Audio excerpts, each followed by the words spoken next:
दंड देंगे। पर यह है कि अभी तो मैं टहलने जा रहा हूं, दूसरा काम दंड देने लगूंगा तो हमारा टहलना रुक जाएगा, इसलिए मैं जाता हूं टहलने। जब आऊं तो तुम खुद आकर याद दिलाना कि मैंने अपराध किया था, ना इसका क्या दंड है, क्योंकि मैं तो भूल जाऊंगा। मैं टहलने जाऊंगा तो भूल जाऊंगा। और हमारा मन इतना फालतू है कि लोगों का अपराध याद करता रहे। ईश्वर की याद नहीं, आत्मा की याद नहीं, ब्रह्म की याद नहीं, अच्छाई की याद नहीं है। दूसरा कोई गलती करे तो भूल जाओ भाई, और अपने से गलती हो तो याद रखो, है ना। दूसरा कोई भलाई का काम करे तो याद रखो, और तुम भलाई का काम करो तो भूल जाओ। याद करने और भूलने में भी साधक के लिए एक बात होती है।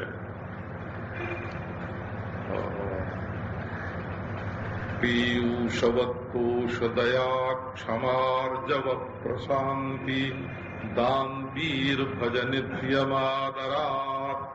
बड़े आदर के साथ अच्छाइयों को रखो, क्योंकि अच्छाइयों में ब्रह्म प्रतिबिंबित होता है और बुराइयों में ब्रह्म प्रतिबिंबित नहीं होता।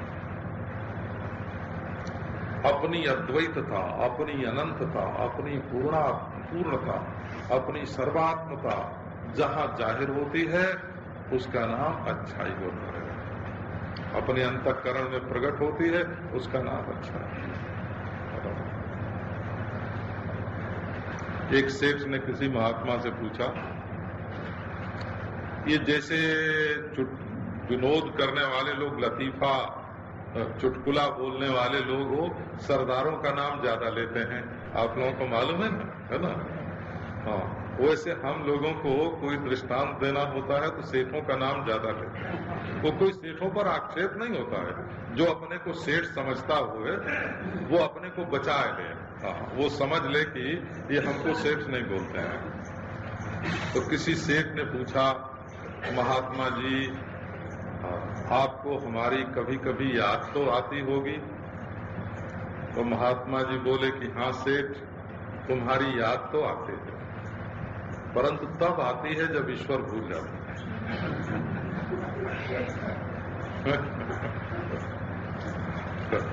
सीताराम सीताराम।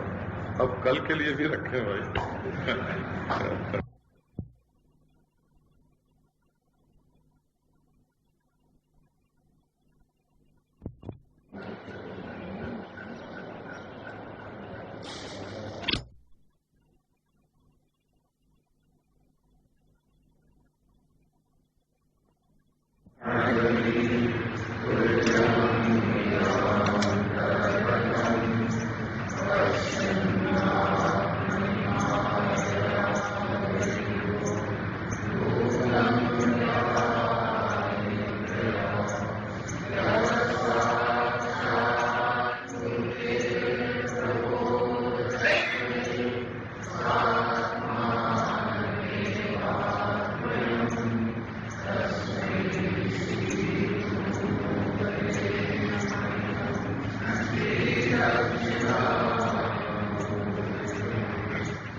बहुविधम् रोमकूपेष्वीक्षणम्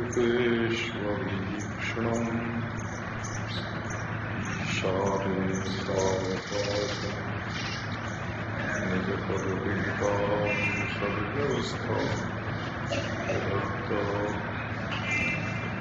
रक्ता भक्ता विरक्ता विलसत सकले सत्कले निष्कले वा श्री पूर्णानंदतीर्थम वयमिह कुशला उत्कलम संविशामि। ओम शांति शांति शांति।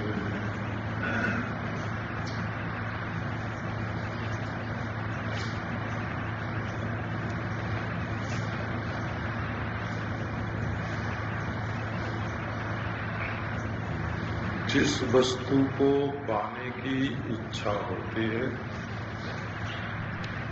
उसके अनुरूप साधन या वाहन स्वीकार करना पड़ता है ना। तो अमुक चीज खानी है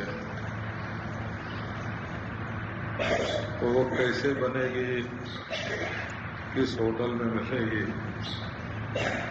मालूम करना पड़ता है। अमुक जगह जाना है तो ट्रेन से, प्लेन से, मोटर से कैसे जाएंगे। जब कोई इच्छा होती है तो उसकी पूर्ति के अनुरूप जो साधन होता है वो करना पड़ता है।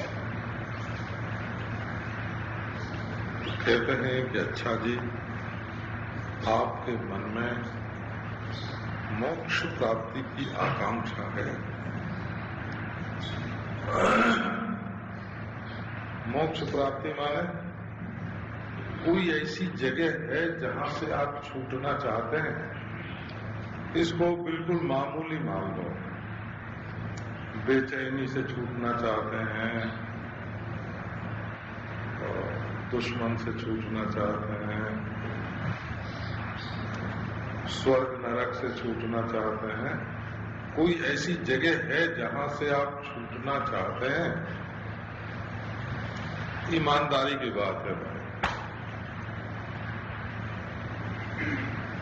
दुनिया में बेईमानी चल सकती है व्यवहार में। आप पैसा कमा सकते हैं, किसी को ठग सकते हैं, लेकिन अपनी अंतरात्मा में जो साध्य साधन होता है उसमें बेईमानी नहीं चलती।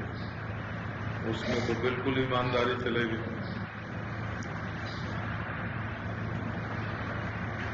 आप अपने आप से ही बेईमानी कैसे कर सकते हैं?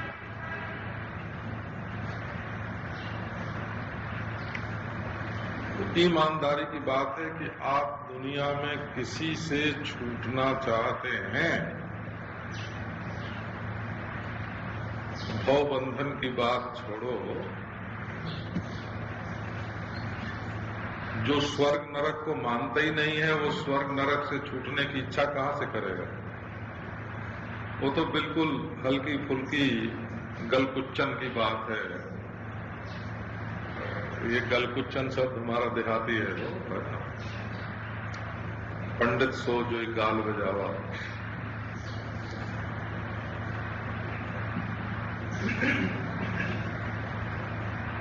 एक आपको जरा सी बात सुनाता हूं। हमारे पितामह सगे हो, हमारे बाप के बाप, वो गए थे जगन्नाथपुरी। तो उन दिनों वहां नियम था कि जो कोई जाए तो कुछ छोड़ने की प्रतिज्ञा करे। तो ब्राह्मण थे, पंडित, तो वहां ये हुआ कि कुछ छोड़ना चाहिए। पंडित ने बताया कि कुछ छोड़ना चाहिए। तो उनके मन में ये तो आई ही नहीं कि झूठ छोड़ना, कि छल छोड़ना, कि कपट छोड़ना, ये तो उनके ख्याल नहीं आया। कुछ चीज छोड़ दें, खाना पीना, ऐसा ख्याल आया। तो आलू छोड़ दें, तो बोले इसके बिना तो चलेगा नहीं।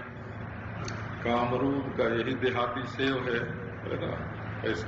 ये साची बात है, उन्होंने खुद अपने मुंह से हमको सुनाई हुई है। फिर हुआ कि अच्छा काशी फल छोड़ दें, वो जो इतना होता है। तो उन्होंने कहा कहीं भी जब भंडारा होता है बड़ा, तो वही तो चौधरी है, बड़े भंडारे को वही संभालता है, उसके बिना कैसे चलेगा। अंत में उन्होंने गूलर का फल वहां छोड़ दिया कि अब जिंदगी में नहीं खाएंगे। गूलर का फल तो हम लोगों के खाया ही नहीं जाता है। हमारे दुनिया में छोड़ने की चीज जब आप सोचने लगोगे तब मालूम पड़ेगा कि शायद इसकी भी कभी जरूरत पड़ जाए। मोक्ष की आकांक्षा जिसमें लोभ परलोभ है ना, ईश्वर के ऐश्वर्य को भी छोड़ना पड़ता है। ईश्वर को, उसका ऐश्वर्य मुबारक को हमको नहीं चाहिए, ऐसे बोलते हैं। हमको याद है इस बात को लेकर, उड़िया बाबा जी महाराज ने प्रयाग के मेले में सत्संग के बीच में कह दिया कि वैराग्य जब तक ईश्वर के ऐश्वर्य से नहीं होगा तब तक तत्व ज्ञान की चर्चा क्या है। तुम ईश्वर बनना चाहोगे कि हम दुनिया बनावें, बिगाड़ें, चलावें, ऊंची कुर्सी चाहिए, बादशाह चाहिए। तो इस बात पर कई लोग नाराज हो गए। वैराग्य तो अब देखो, मोक्ष की आकांक्षा है तो उसके अनुरूप साधना क्या है। जिससे मुक्त होना चाहते हैं, कम से कम उसका संपर्क या उसकी इच्छा या उसका चिंतन छोड़ तो दें, है कि नहीं। और जिस रास्ते आपको नहीं जाना है उसके मील के पत्थर गिरना कितने किलोमीटर हैं। जब आपको उस रास्ते कभी जाना ही नहीं है तो व्यर्थ शक्ति का अपव्यय क्यों करते हैं। तो मोक्ष माने जिस सामने वाली चीज से, दृश्य से, जड़ता से, दृश्य से मुक्त होना चाहते हैं तो उसका संबंध छोड़कर अपने आप में बैठें, यही उसके अनुरूप साधना होगी।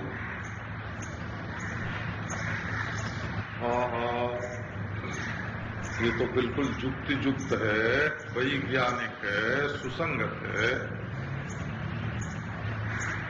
आप दुश्मन से छुटकारा चाहते हैं और दिन रात दुश्मन की याद करते हैं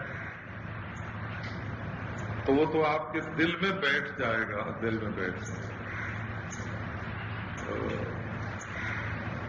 आप जानते होंगे पूर्व मीमांसा पर कुमारिल भट्ट का एक श्लोक वार्तिक ग्रंथ है। तो उसमें ऐसे कहा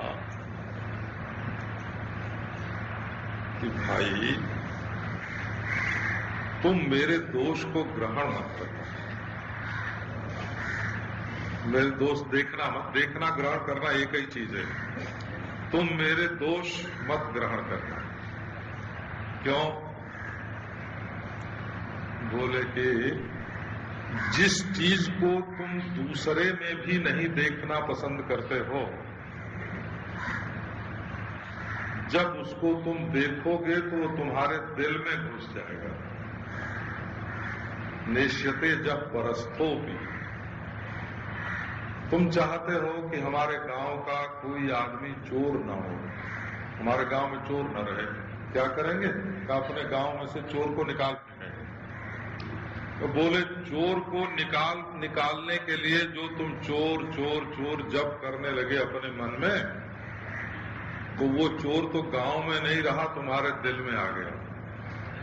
जिस चीज को तुम गांव में नहीं चाहते हो उसको अपने दिल में क्यों बसाते हो? इस पर एक बात और मजेदार कही है उन्होंने। वैसे थे तो मीमांसक, दार्शनिक है ना, उन्हीं के पास शंकराचार्य गए थे वो। जब वो फूसी की आग में अपने शरीर को जला रहे थे कुमारिल भट्ट, तो शंकराचार्य गए थे उसको देखने के लिए। बहुत बड़े विद्वान थे। तो एक मजेदार बात उन्होंने कही है, दुनिया के विद्वानों में से एक विद्वान है, वो केवल हिंदुस्तानी विद्वान नहीं है, दुनिया के विद्वानों में से एक विद्वान है। तो कहते हैं, किसी ने कहा कि अच्छा हम तो तुम्हारा दोष न पकड़ें, लेकिन तुम्हारे अंदर तो दोष रह जाएगा ना। तो बोले कि देखो भाई, ये स्त्रियां जब अपना श्रृंगार करती हैं तो आंख में काजल लगा लेती हैं, कालिक। अब कोई मुंह पर पोतने के लिए थोड़ी होता है, वो तो आंख में लगाने के लिए होता है। हैं? तो हमारे अंदर जो दोष है वो तो हमारा अंजन है ना, हमारा कज्जल है। किंतु चक्षुर मृगाक्षीणाम कज्जले नैव भूष्यते।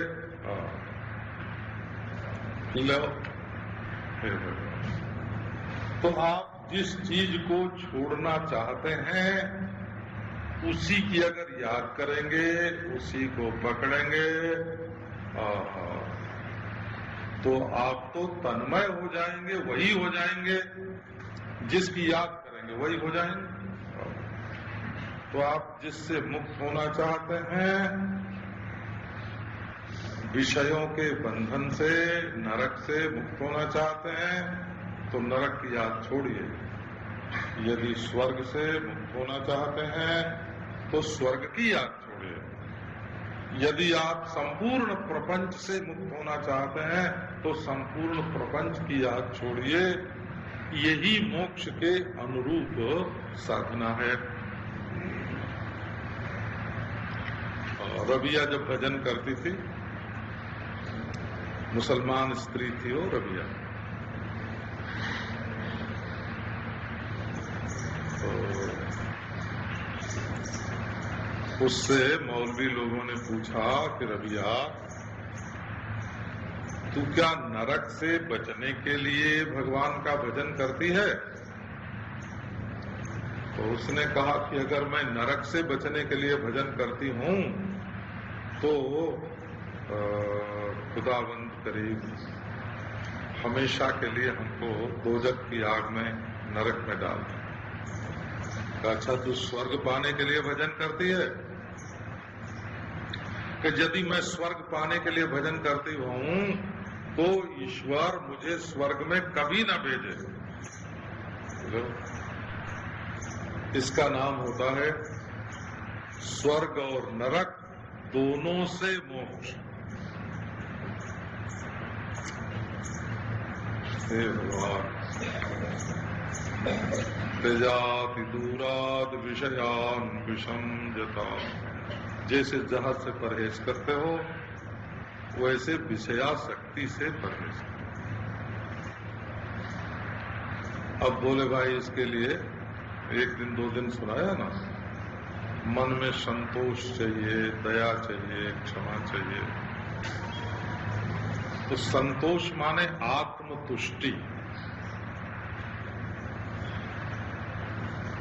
देखो, आप लोग जानते हैं, जिनको घर में एयर कंडीशन नहीं मिलता है, वो एयर कंडीशन दुकान में जाके घंटे भर बैठते हैं और कोका कोला पीते हैं। अब तो कोका कोला भी कट गया, बताते हैं। वैज्ञानिकों ने नापास कर दिया।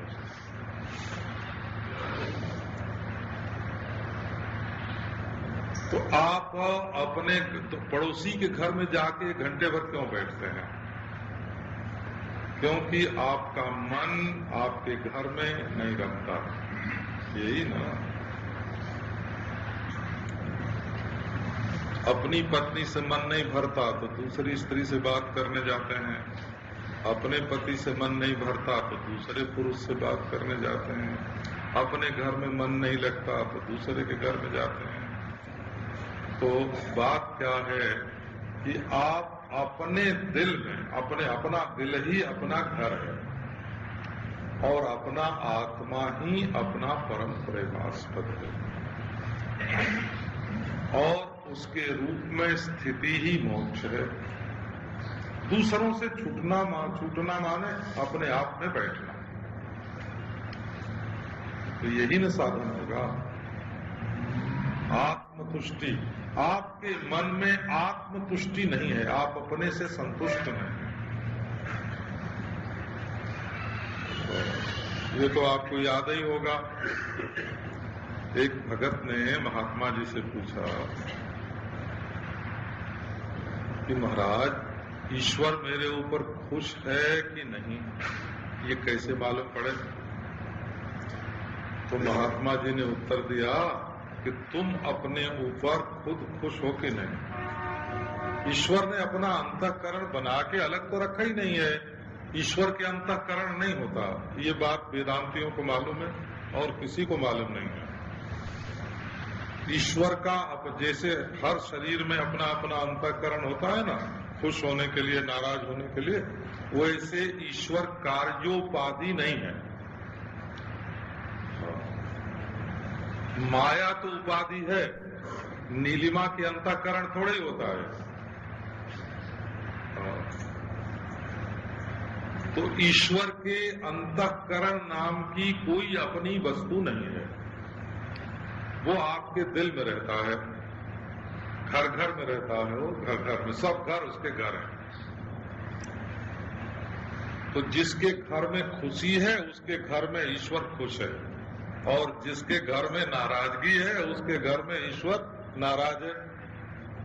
अब आप तौल लो, क्या आप अपने चरित्र से, अपनी बातचीत से, अपने कपड़े लत्ते से, हैं, अपने आराम से, अपनी मनोवृत्ति से, अपने काम से, क्रोध से, लोभ से, शांति से, संतोष से, तुम अपने ऊपर खुश हो, पूरे संतुष्ट हो? अगर तुम अपने ऊपर संतुष्ट हो तो ईश्वर तुम्हारे ऊपर संतुष्ट है। हम दस्तावेज लिख के दे देते हैं, अगर तुम अपने ऊपर खुश हो तो परमेश्वर तुम्हारे ऊपर खुश है।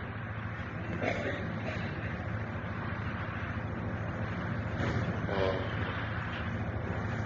ये भीतर ऑटोमेटिक एक रिकॉर्ड की मशीन लगी हुई है सबके दिल में। जब वो सोचता है मैंने चोरी की तो रिकॉर्ड हो जाता है। जब वो सोचता है मैंने बुरा काम किया तो मैं बुरा, रिकॉर्ड ऐसे नहीं होता है कि मैंने बुरा काम किया। रिकॉर्ड ऐसा होता है मैं बुरा, हस्ताक्षर, बकलम खुद, बकलम खुद तो जानते हैं ना हम, बकलम खुद, अपने कलम से लिखा जाता है, रिकॉर्ड होता है कि मैं बुरा हूं। यही ऑटोमेटिक मशीन भीतर लगी है। तो आप मोक्ष चाहते हैं, मोक्षस्य कांक्षा यदि वै तवास्ति पीयूषवत्तोष दया क्षमार्जव। किसी को मत छोड़ो, जिससे पाप हुआ है वो भी वैसा ही है जैसे हमसे कभी कभी पाप हो जाता है। हमसे क्या गलती नहीं होती? कौन ऐसा है दुनिया में जो दावा करे कि हमसे कभी गलती नहीं होती? और जब हमसे गलती होती है उसको हम माफ करते हैं, अपने आप को जेल खाने में ले जाके नहीं डालते हैं। अपने आप को जब हम क्षमा कर देते हैं गलती करने पर, तो दूसरे को क्यों नहीं करते हैं?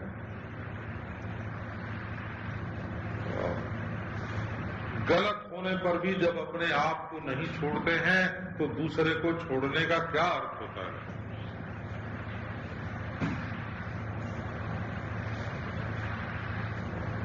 अच्छा जी, अब जरा आर्जव की दो बात कर लें। क्षमा दया की तो कई दिन कर सकते। आर्जव माने होता है रिजुता, सरलता, सीधा होना, छल कपट नहीं, दांव पेच नहीं। भगवान का कहना है कि मैं काम क्रोध को बर्दाश्त करता हूं, परंतु कपट छल छिद्र को बर्दाश्त नहीं करता। मोह कपट छल छिद्र नहीं। ये नहीं कहा कि हमको काम क्रोध नहीं बाता है, ये कहा कि हमको कपट छल छिद्र नहीं बाता। अच्छा तो आओ एक पहले पुरानी, इसके संबंध में पुरानी उक्ति, क्योंकि जहां लक्ष्य नित्य होता है, शाश्वत होता है, सनातन होता है, वहां उसकी साधना भी नित्य, शाश्वत और सनातन होती है। ये जो नया नया आविष्कार लोग करते हैं ना, वो बिल्कुल झूठा होता है। वो अनादिकाल से अब तक लोगों के मन में दुखों से छुटकारे की इच्छा रही है, और हमारे बड़े बड़े बुजुर्गों ने दुखों से छुटकारा पाने का तरह तरह का अनुभव किया है, और इतना अधिक किया है कि उसमें मनोवृत्तियों के सारे दांव में समा जाते हैं। तो आप अनुभव के मार्ग से मुनि न प्रथम हरि कीरति गाई, तेहि मग चलत सुगम मोहि भाई, उस रास्ते पर नहीं चलना चाहते हो ना, जादूगरी देखना चाहते हो कि तुमको मेस्मराइज कर देगा कोई तो तुमको मोक्ष हो जाएगा, कोई हिप्नोटाइज कर देगा तो मोक्ष हो जाएगा, ऐसे हाथ करके नचाने लगेगा तो तुमको मोक्ष हो जाएगा। अरे ये सब बदमाशी की जो बातें हैं, उनके चक्कर में नहीं पड़ना चाहिए। चूंकि मोक्ष पुराना है, चूंकि मोक्ष प्राप्ति की इच्छा पुरानी है, इसलिए उसके बारे में हमारे पुराने महात्माओं ने कहा है, सर्वम जिह्मम, ये श्लोक है पुराना महाभारत में, सर्वम जिह्मम मृत्यु पदम आर्जवम ब्रह्मण पदम एतावान ज्ञान विषय प्रलाप किं करिष्यति। जितना बाकापन है, टेढ़ापन है, कपट है, वो मृत्यु का आवाहन है। कपट करोगे, कपट में मृत्यु का निवास है, और आर्जवम ब्रह्मण पदम, और सरलता जो है वो ब्रह्म का निवास है। एतावान ज्ञान विषय, सारे वेदांत का प्रतिपाद्य इतना ही है, सरल जीवन, सहज जीवन। प्रलाप किं करिष्यति, ज्यादा बकवाद करने से क्या फायदा। मनस्सेकम वचस्सेकम कर्मण्येकम मात्मना। महात्माओं का स्वभाव ये है कि जो उनके मन में है वही उनकी वाणी में है, वही उनके कर्म। सरलता ही महात्मा का लक्षण। आर्जव आर्जव आर्जव, ऐसे सरल सरल महात्मा होते हैं। एक महात्मा मैंने देखा, खूब अच्छे चंगे भले चंगे बैठे हुए थे। एक ने आके पांव छुआ, बोला महाराज आपका पांव तो कुछ गर्म लगता है, जरा हाथ तो देखें। अब हाथ पकड़ के भी देख लिया तो बोला कि स्वामी जी आपको तो ज्वर है, बुखार है।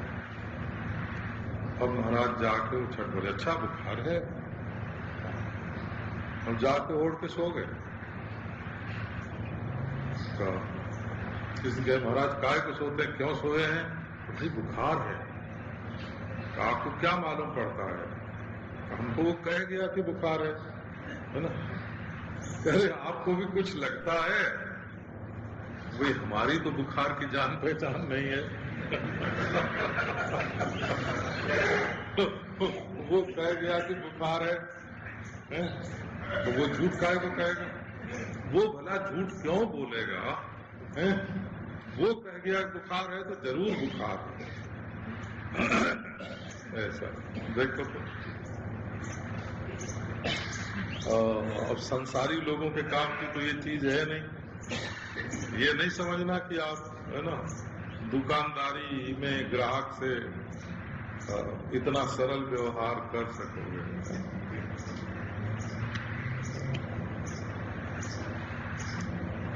ऐसा एक सरलता की बात मैं सुनाता हूँ।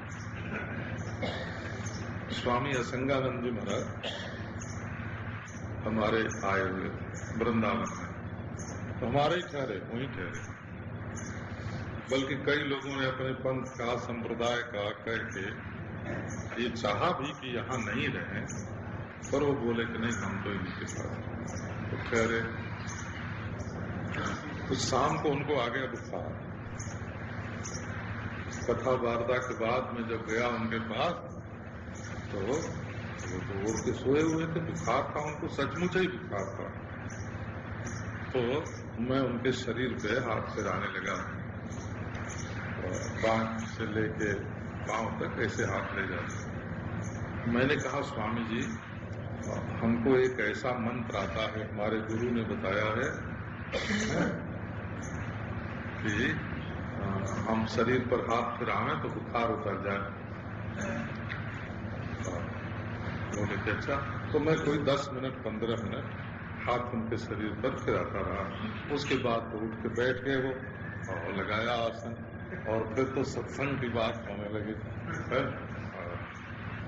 बोले सचमुच उतर गया। वो कहते थे, अरे भाई ये मंत्र तो बड़ा प्रभावशाली, हमको बताओ।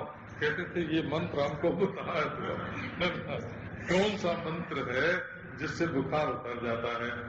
देखो कैसे ये है ना, सरलता की बात है ना। उनकी सरलता हम बताते हैं, अपना कपट बताया और आप उनकी सरलता बताए।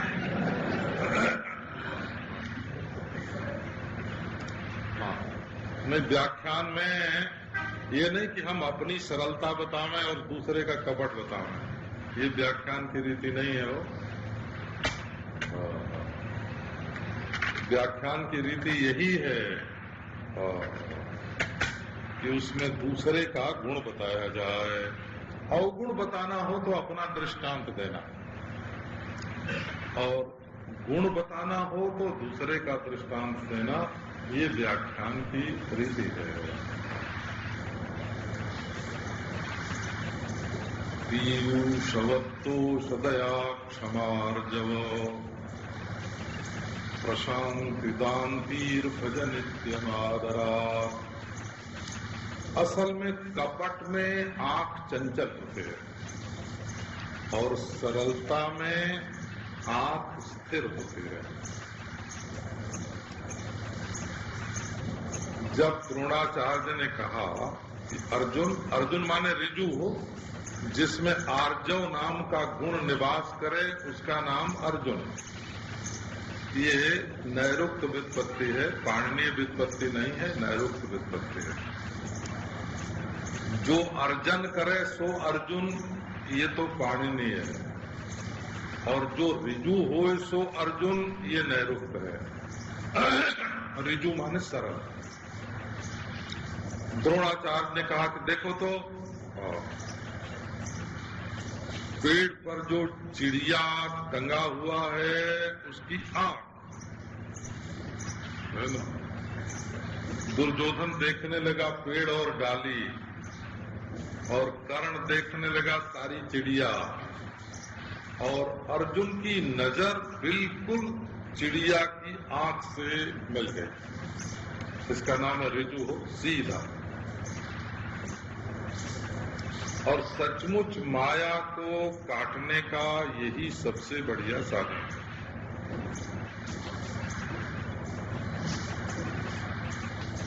हम एक व्यवहार की बात आपको सुनाते हैं। हमारे गांव के पास एक ठाकुर साहब, गाजीपुर जिले में वो सबसे पहले बीए हुए थे अंग्रेजों के जमाने में।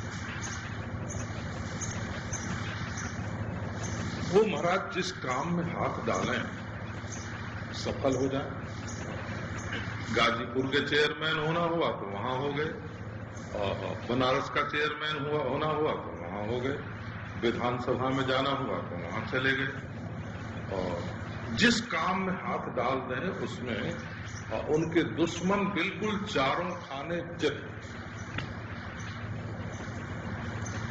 तो मैंने उनसे पूछा, वो हमारे पितामह के शिष्य थे, बड़ी उम्र के थे, हम तो बहुत छोटे थे, पर हमको भी तो पांव छूते ही थे, हाथ जोड़ते थे। तो मैंने पूछा कि आपकी आपकी सफलता का रहस्य क्या है? उन्होंने बताया कि हमारे जितने दुश्मन होते हैं वो लोग सोचते हैं कि ये बड़े चतुर हैं, बुद्धिमान हैं, तो ये क्या क्या दांव पेंच खेलेंगे।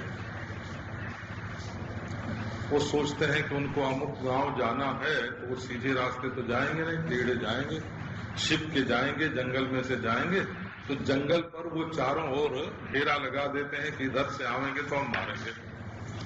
और हम जब जाते हैं तो बिल्कुल सीधी सड़क से जाते हैं और उनका सब मोर्चा बिल्कुल टूट जाता है। वो ऐसे बोलते थे, 100 सुनार का 1 लोहड़।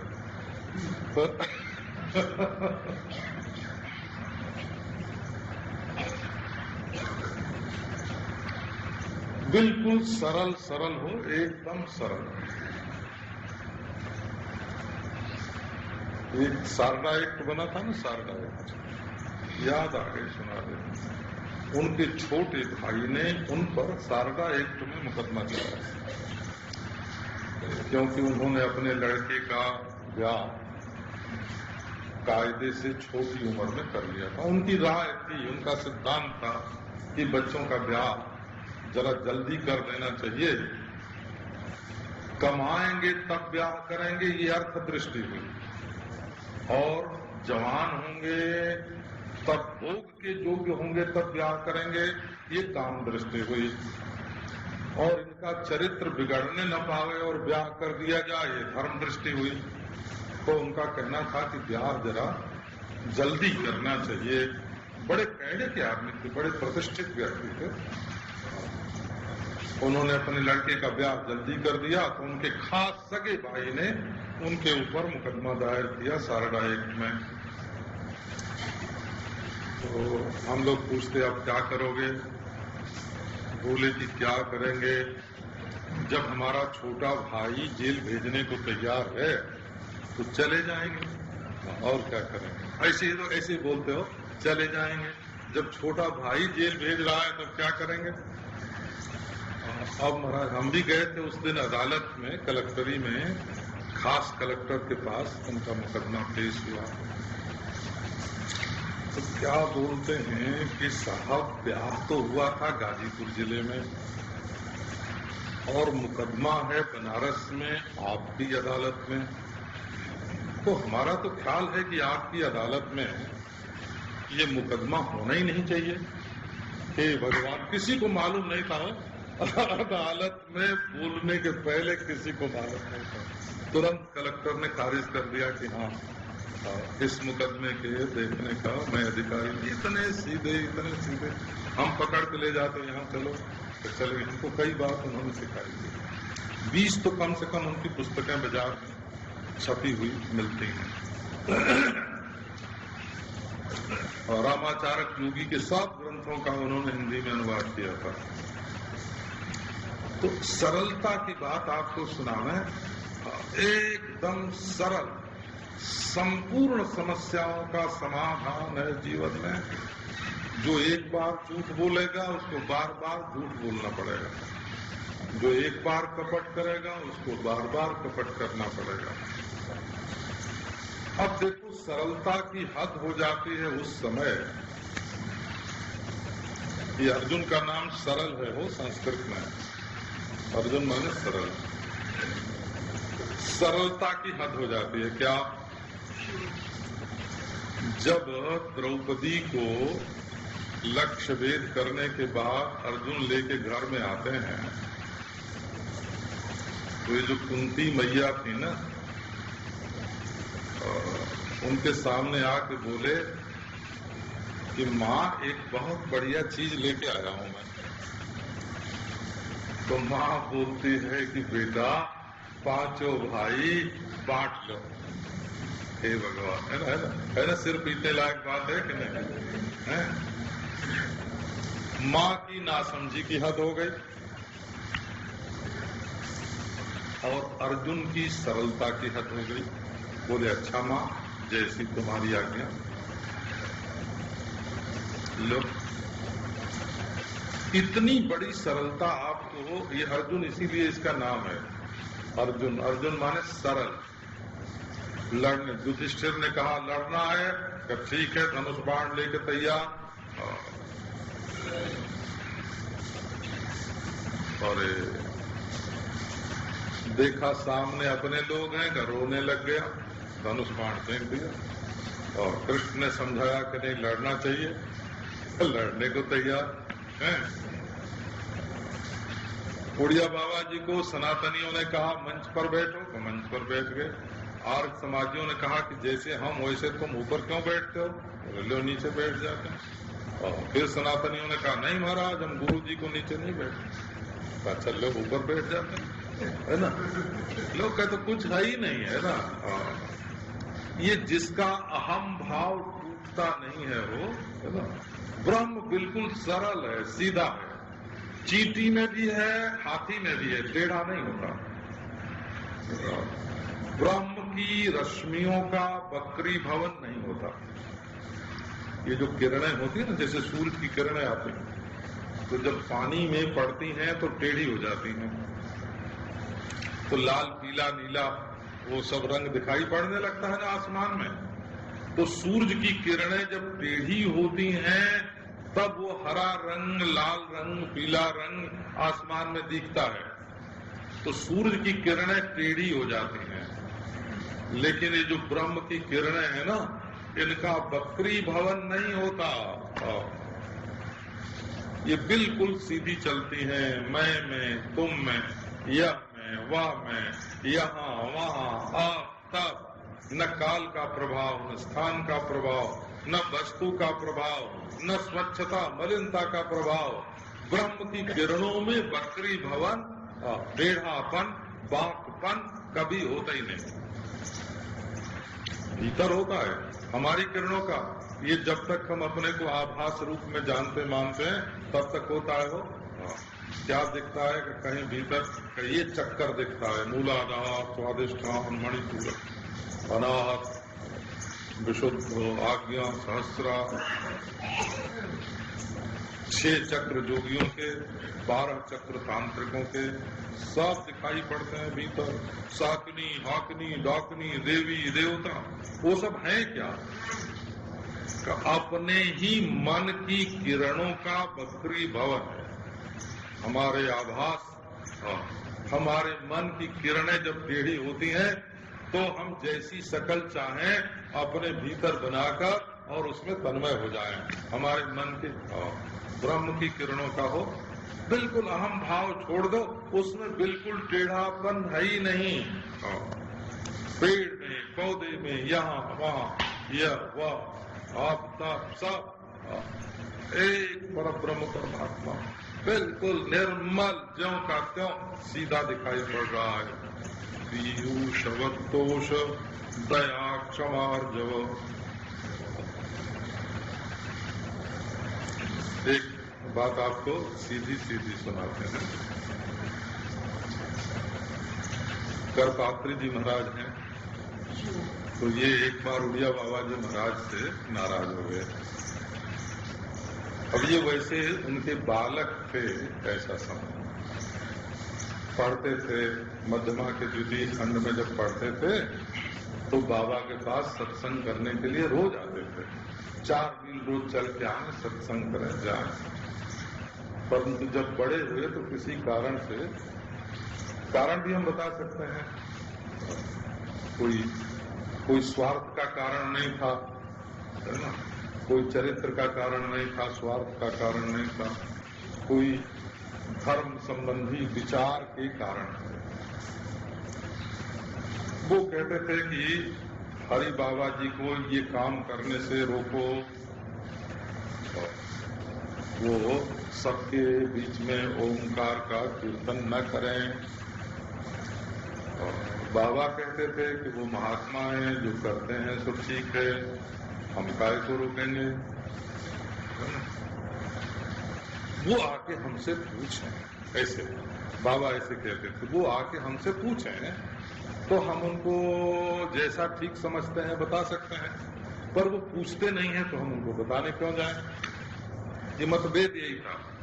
तो करपात्री जी महाराज नाराज हो गए। तो यहाँ भी आते हैं, सब लोग जानते हैं, बड़े महात्मा और राम राज्य परिषद और धर्म संघ और क्या। तो एक दिन मैंने उड़िया बाबा जी महाराज से कहा, बैठे बैठे हो, मैंने कहा कि महाराज पहले भी आपके पास आया करते थे, अब नहीं आते हैं, तो आप ही उनके पास चले चलिए। तो बोले कि चलो बेटा, उठ के खड़े हो गए, तो चलो। अब महाराज मैंने कहा चलिए।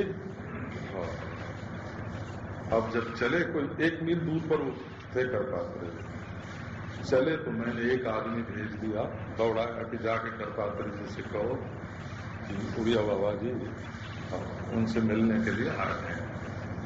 अब वो महाराज करपात्री जी को जो मालूम हुआ कि उड़िया बाबा जी आ रहे हैं, सो तो जैसे थे वैसे ही हो, बिना कड़ाऊ वड़ाऊ पहने, है ना, और अपने छत पर से उतर के भगे आए और आके साष्टांग दंडवत किया। ये जगह तो अब यदि ये कहते कि नहीं वो हमको नहीं मानते हैं तो हम नहीं जाएंगे, वो छोटे हैं, हम उनके पास काहे को जाएं। तो ये छोटे बड़े का जो भेद है ना, यदि तुम्हें ज्ञान चाहिए तो छोटे से मिले तो छोटे के पास जाओ, बड़े के पास मिले तो बड़े के पास जाओ। सरल छल कपट में परीक्षा करने के लिए ब्रह्म ज्ञान की बात मत करो, है ना। ये तो देखें, ये समझते हैं कि नहीं, ये पंडित हैं कि नहीं, इसके लिए नहीं, अपने समझने के लिए करो। अपने को यदि प्रमाण में कोई संशय हो, ये अकाट्य सिद्धांत है कि वाक्य प्रमाण के बिना अपने ब्रह्मत्व का अज्ञान दूर नहीं हो सकता। आपको कोई संशय हो, पूछ सकते। ये ज्ञान भीतर से तब निकलता यदि कभी आपको हो चुका होता। ये तो सब ठूसा ही हुआ ज्ञान है ना, बाहर से ठूसा हुआ है। यदि कभी हो चुका होता तो आज आप जीव ही न होते। तो ये भीतर से नहीं निकलता है, ये वाक्य प्रमाण से, गुरु के द्वारा, शास्त्र के द्वारा